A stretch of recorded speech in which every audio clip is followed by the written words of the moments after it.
Halo, selamat malam. Ketemu lagi bareng aku Ratna.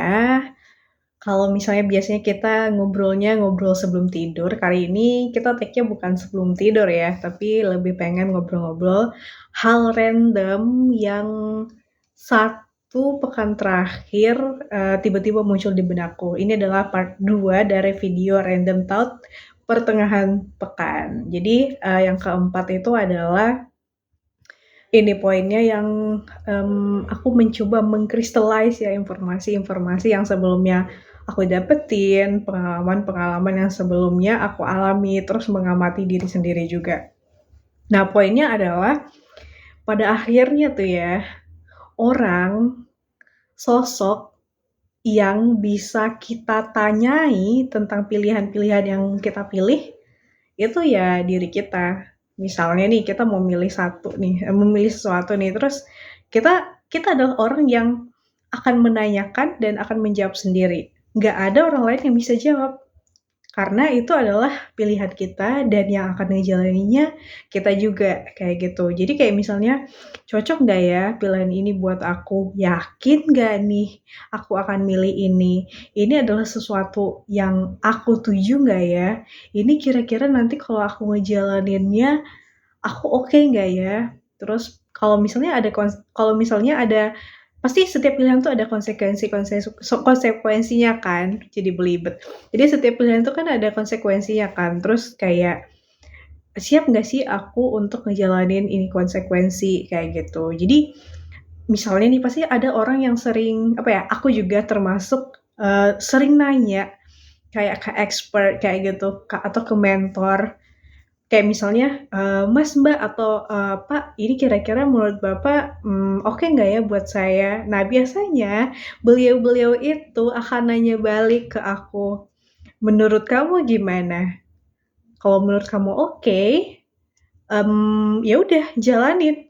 Tapi ternyata kalau menurut kamu, kamu masih bimbang, apa yang membuat kamu bimbang, apa yang membuat kamu ragu, coba gali lagi ke dalam diri kamu, tanyain lagi ke diri kamu, terus cari jawabannya di diri kamu. Karena at the end of the day yang akan menjalani semua hal itu adalah kamu, bukan saya." Mereka bilangnya selalu kayak gitu. Terus, ada juga, yang tentang poin ini, bisa jadi hal yang menurut kamu oke, di saya tuh nggak fit, kayak gitu. Terus kalau misalnya menurut saya hal tersebut fit di saya, tips and trick itu works di saya, bisa jadi di kamu belum tentu, kayak gitu. Kira-kiranya seperti itu ya teman-teman. Jadi dari obrolan-obrolan sama expert, sama orang-orang yang aku temui, biasanya ketika nih sebelum aku bertanya ke beliau-beliau tentang pilihan apa yang aku pilih, aku akan mikir dulu. Aku pasti nggak akan nanya ke mereka, "Menurut Mas, Mbak, atau Pak tuh ini baik nggak ya buat saya?" Nggak kayak gitu pertanyaannya, tapi lebih ke, kan aku udah riset dulu ya, apa yang penting buat aku, apa yang menjadi hal yang, nggak boleh ada gitu di apa yang aku pilih, kayak gitu-gitu sih. Terus aku juga nanyain, "Sebenarnya ini yang aku cari bukan ya? Sebenarnya ini yang aku butuhin bukan ya?" Kayak gitu. Jadi pas udah ketemu jawaban-jawabannya, aku akan datang dengan segala data atau hasil-hasil observasi dan refleksiku terhadap pilihan tersebut. Terus aku akan datang nih, "Mas, Mbak, aku tuh dihadapkan dengan pilihan yang kayak gini. Nah, dari sudut pandangku, ini oke buat aku, yang bisa jadi pro-nya adalah A, B, C, D, E, F, G, terus cons-nya adalah A, B, C, D, E, F, G. Dengan segala pertimbangan yang ada dan melihat segala kemungkinan, aku ngerasa ini fit buat aku. Nah, menurut Mas atau Mbak tuh kayak gimana?" Terus mungkin mereka akan kasih sudut pandangnya, terus aku juga pasti akan nanya, apa ya yang miss dari pertimbangan aku, kayak gitu-gitu sih. Jadi ketika nanti aku udah memilih satu pilihan tersebut, yang mana yang memilihnya itu adalah aku, diriku, dengan sesadar-sadarnya. Sehingga nanti nggak ada lagi opsi bagi aku untuk menyalahkan diriku sendiri, karena aku udah mengumpulkan semua informasi-informasi yang aku butuhkan untuk mengambil keputusan tersebut. Jadi kalau misalnya nih, pernah nggak sih aku keliru atau, akhirnya menyesal ngambil sebuah keputusan? Pernah banget. Tapi ada nggak sih keputusan-keputusan yang aku ambil yang bisa jadi tuh ditolak sama sekitarku misalnya atau, lingkaran terdekatku. Itu ada juga. Nah, akhirnya aku bertahan. Kenapa aku bertahan dengan pilihanku, karena aku ngerasa aku sudah mempertimbangkannya dan aku sudah melihat dengan maksudnya melihat dengan penglihatanku yang terbatas, kemungkinan-kemungkinannya. Nah, biasanya tuh kayak gini, kalau misalnya ada satu pilihan dan itu adalah tantangan baru, aku akan bilang ke diriku sendiri, kira-kira nih, si tantangan ini, si opportunity ini, kalau misalnya nggak aku ambil, kira-kira itu akan membuat aku menyesal nggak ya suatu hari nanti, kayak gitu.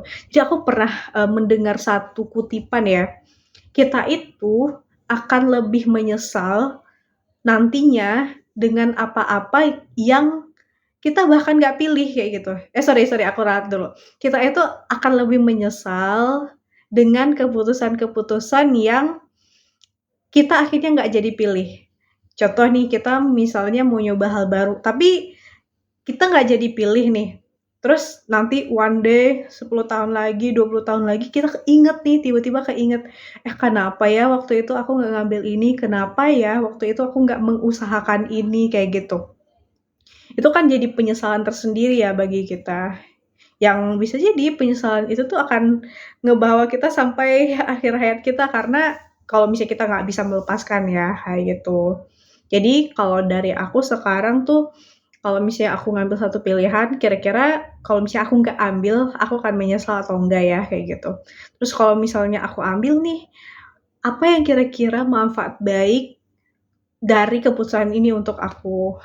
Nah, kayak gitu sih. Jadi kalau misalnya dulu aku ngelihat satu keputusan itu pro kontranya aja. Nah, sekarang tuh ada tambahannya. Selain pro sama kontranya, aku juga ngelihat konsekuensinya apa. Konsekuensinya apa ketika aku ngambil konsekuensi baik dari keputusan ini, kalau misalnya aku ambil apa. Terus kalau misalnya konsekuensi tidak apa ya, konsekuensi yang mungkin perlu aku pertimbangkan karena mungkin ini nggak gampang bagi aku gitu. Nah, itu random thought yang keempat. Terus yang kelima, ini nih, keberanian itu timbul tenggelam memang, tapi ada keberanian-keberanian yang kita bisa mengupayakannya. Contoh nih, pas waktu kita sekolah dulu, terus kita hari pertama sekolah, pasti kita takut, khawatir, cemas karena ada teman-teman baru, lingkungan baru yang mungkin kita belum kenal sebelumnya, kayak gitu. Terus, nggak hanya waktu sekolah aja sih, jadi pas pas kerja mungkin bisa jadi kayak gitu. Tapi kan, kita nggak akan jadi berani kalau kita nggak mulai untuk berani, ya nggak sih? Jadi kita nggak akan nyampe tuh ke kantor, nggak akan nyampe tuh ke sekolah, boro-boro perform ya, nyampe aja tuh nggak akan, kalau kita nggak mengusahakan untuk menjadi berani. Jadi kalau dulu aku mikir, nasehat-nasehat dari ibu ya, atau misalnya dari quote-quote yang pernah aku dengar, orang yang berani itu tuh bukannya dia emang berani aja, bisa aja dia tuh takut, tapi dia berupaya untuk menjadi berani. Dan nggak ada masalah dengan mengupayakan keberanian sih menurut aku. Mungkin dari satu sisi terkesan terpaksa ya, memaksakan diri dan lain-lain, tapi kan itu adalah suatu hal yang kalau misalnya kita lihat lagi, kita nggak mengusahakan keberanian itu, sampai kapan pun kita nggak akan berani sih. Karena yang bisa kita andalin untuk menjadi berani itu ya diri kita, segimanapun orang bersorak-sorai, "Ayo semangat, berani," dan lain-lain. Terus kalau kitanya, "Ya udahlah nggak usah," gitu, ya nggak akan ke mana-mana juga sih. So, random thought, di video pertama ada 3 poin, terus di video kedua ada 2 poin, itu lebih ke, apa ya, reminder ya buat diriku sendiri, karena nggak jarang juga aku tuh lupa dengan hal-hal yang kayak gitu. Akhirnya kan jadinya pusing sendiri, terus kayak down lagi.